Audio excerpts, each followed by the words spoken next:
Hola jóvenes, primer semestre, muy buenos días. Espero todos se encuentren bien. Bienvenidos a la clase de ética. Hoy vamos a iniciar con el origen de la ética y su relación con la filosofía. Vamos a iniciar con tratar de explicar qué es la ética. Desde la época prehistórica se han establecido normas para regular la conducta de las personas dentro del grupo de una sociedad. Estas reglas a través de la historia las han dictado principalmente sacerdotes o jerarcas que ellos determinaban qué era lo correcto o lo incorrecto en el actuar de las personas que estaban bajo su mando, por decirlo de una forma. Estas creencias de estas normas fueron impuestas en las principales culturas, sociedades como la Mesopotamia, Egipto, Persia o Creta, que son una de las más antiguas culturas que conocemos y que iniciaron esta gran historia. Pero volvamos a la ética. Entonces siempre el comportamiento humano ha sido de una u otra forma regulado para que tengamos una buena convivencia en la sociedad. Va a haber en la época, en el siglo VII antes de Cristo, antes de esta era, hubo dos pensadores que eran conocidos como poetas. Uno se llamaba Hesiodo y el otro Homero.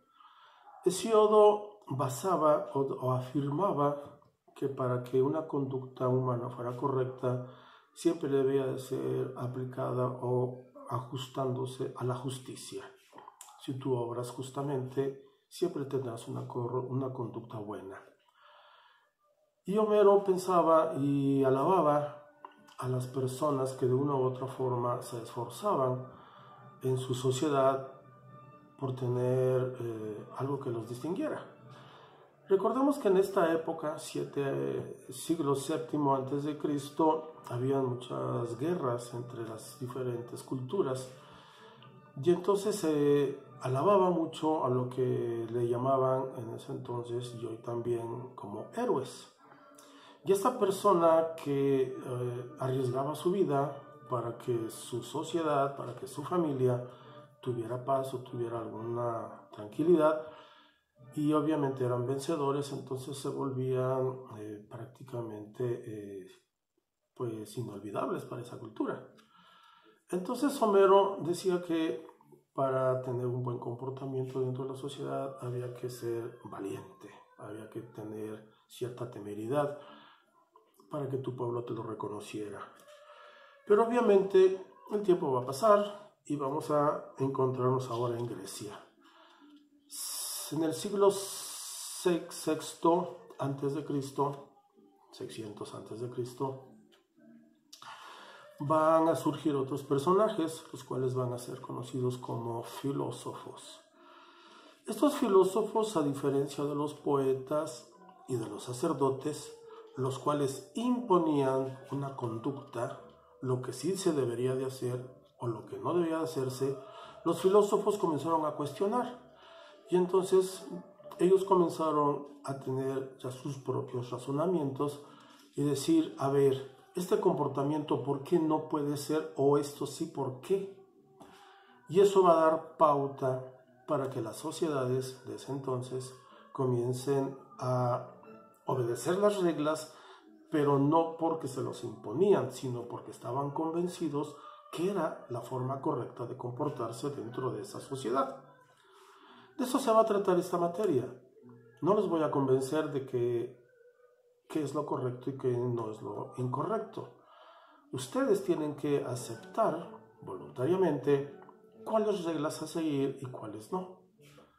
Obviamente están muy jovencitos y entonces vamos a reafirmar algunos valores que traen de su hogar, otros que fueron impuestos también en la escuela primaria y secundaria, pero en la preparatoria ya ustedes tendrán su razonamiento y ustedes tendrán que abrazar voluntariamente algunas normas de ética para que tengan una convivencia en esta sociedad. Entonces van a hacer a un lado ya las imposiciones religiosas y estos filósofos van a comenzar ya a platicar o hacer pensar a la gente sobre diferentes temas. La palabra filosofía proviene del griego o del vocablo, de dos vocablos. Uno se llama philos, P-H, philos, que significa amor, y la otra palabra es sophia, que significa sabiduría. Traducido sería amor a la sabiduría. Es decir, ya la gente comenzaba a pensar por sí misma. La filosofía va a tener las siguientes características. Racionalidad, lo que significa que el filósofo se vale de la razón para reflexionar acerca de los problemas de la realidad.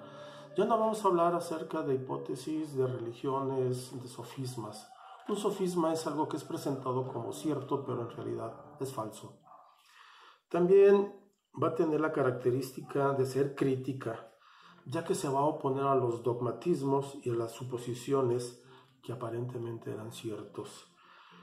También va a tener la característica de la totalidad, ya que va a abarcar cualquier tema, no solamente temas específicos. Y por último, va a ser la característica de la universalidad.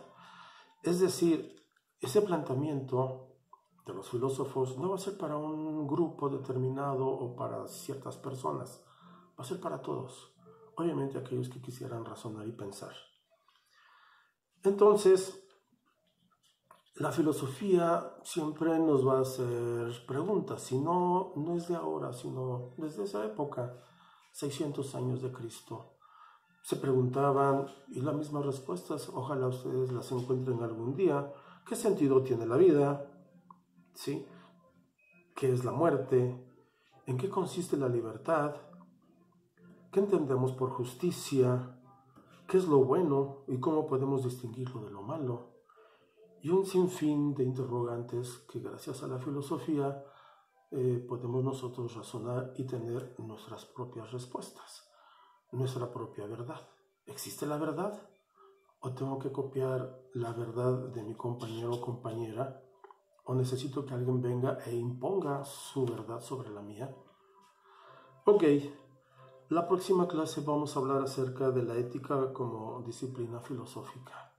Gracias por su atención. No olviden hacer sus evidencias y enviarlas. Tengan muy buena tarde. Bienvenidos nuevamente.